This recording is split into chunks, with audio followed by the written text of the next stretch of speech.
You're in the right place. Hello, I'm Dan Harris. Hi, and I'm Claudia Koestler. You're over here, over there.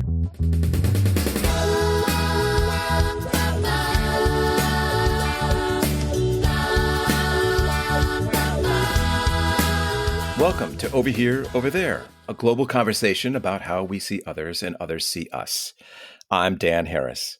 I'm going to hand this over to my podcast colleague, Claudia Koestler, senior editor at the Süddeutsche Zeitung in Germany, who will tell us in a moment what's on her mind this week.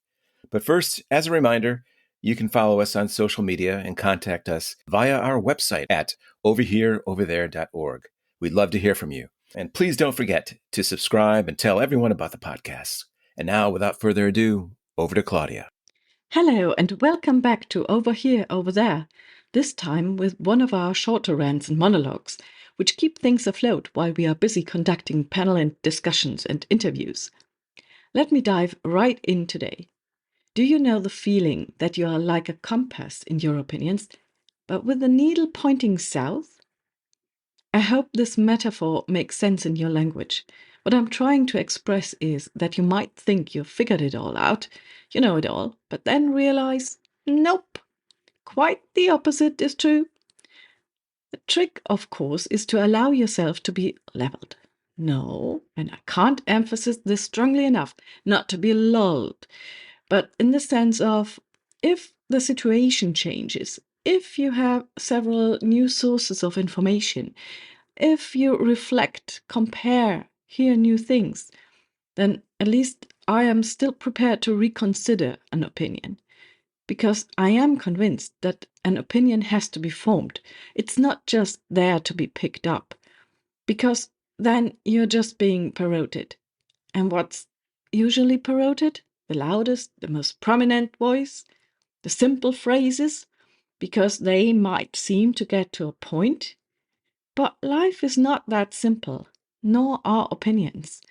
And I know I am as well lazy as can be. This is all so extremely exhausting, isn't it? But think of it like a bit like PE. You don't necessarily need to train extensively where you're already talented at or good at, but where there is lack of.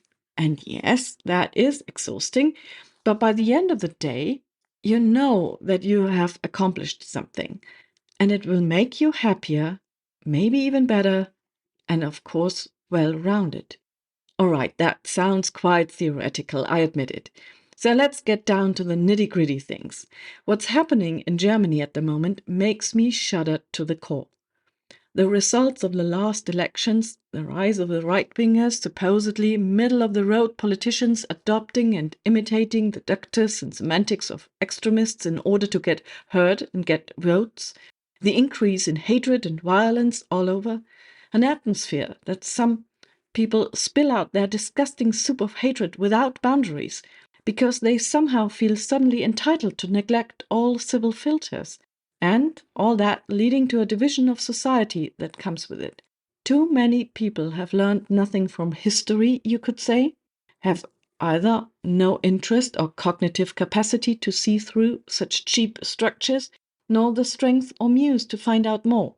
But, to be honest, I have just become increasingly ashamed of my passport, of my country, of my fellow countrymen. I sometimes walk around hoping that at least not for a while I won't be held immediately liable for what's happening, just to give me a break. Now, sometimes I think I know what some US citizens might have gone through when Trump was president and had little labels put on their passports or wherever, not my president. Anyways, I am, and that's a good thing actually, not alone in observing all this. And that's why so many people in Germany have just taken to the streets.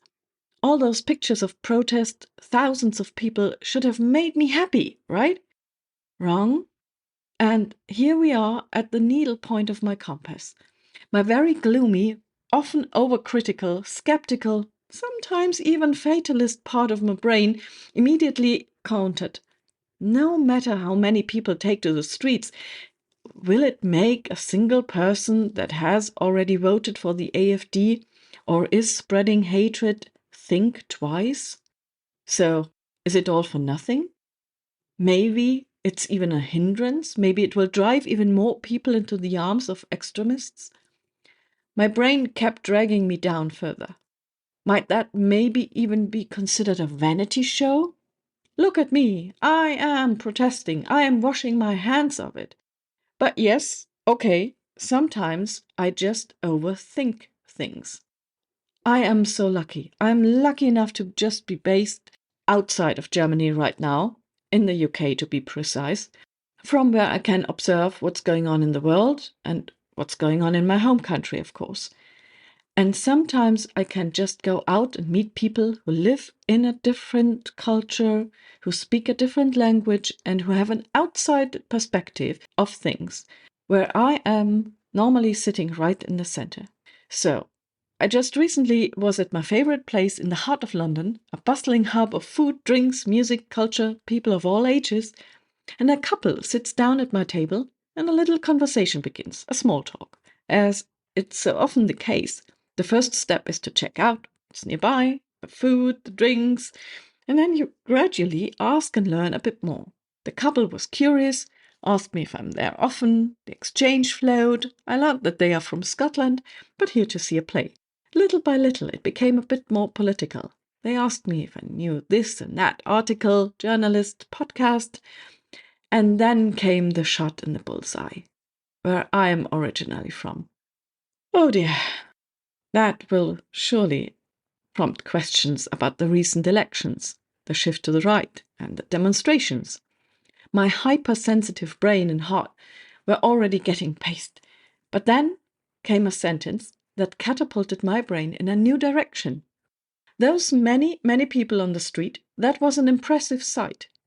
Suddenly, I realized that it's not just about the internal impact of protest. It's not necessarily about convincing anyone prone to vote the AfD to rethink. We will need other rooms and means to do so. It is about sending a message out to the world. Whatever the recent elections said, whatever the forecasts may say, is only one side of the truth, admittedly the bitter one. But the other side is that many other people do not accept this. It's there. They're sending out a signal. They want an open, inclusive, lovable world. In my home country, it might seem like a voice in the wilderness, but we are more than just a country. We are part of the world. And it is wonderful that we are sending out this signal.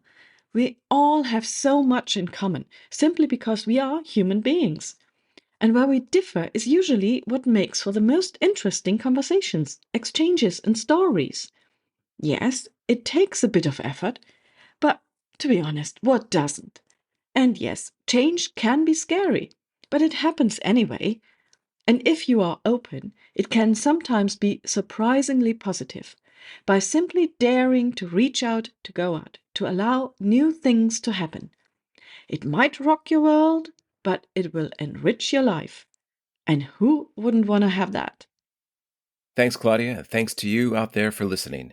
If you have feedback on today's or previous episodes, please let us know on social media and our website, overhereoverthere.org, where you can also find our Patreon page.